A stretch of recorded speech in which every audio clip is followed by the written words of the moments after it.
being able to recognize that someone you may not have a relationship with, you have a lot of compassion for, and what they need is they need you to be brave and be the voice that is going to your elected official and saying, hey, I have a problem with this. This isn't okay. And understanding that your elected officials are not just those in Washington. Your elected officials are those in your town, in your community. They need to hear from you. Your school board needs to hear from you. Everyone needs to hear who is in a place of power to enact change. They need to know how it is impacting your neighbor and the people you do have compassion for.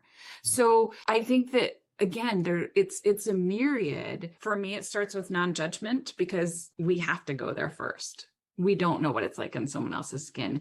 And then moving into the different places. Do I have a relationship with this person? If I don't, how do I enact my compassion? And being brave. It's really brave to say to someone, what can I do for you? It's really brave to say, may I bring you dinner?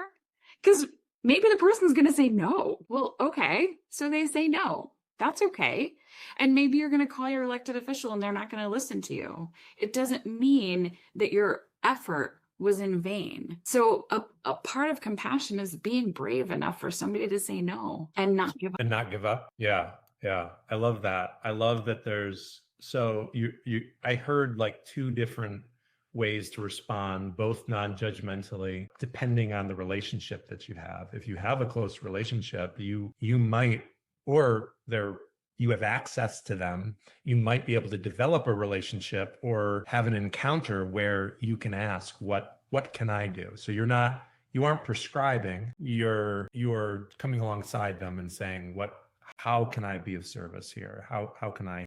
And then the other one, I was even thinking about, you hear something in the news, hear something in the local news that bothers you.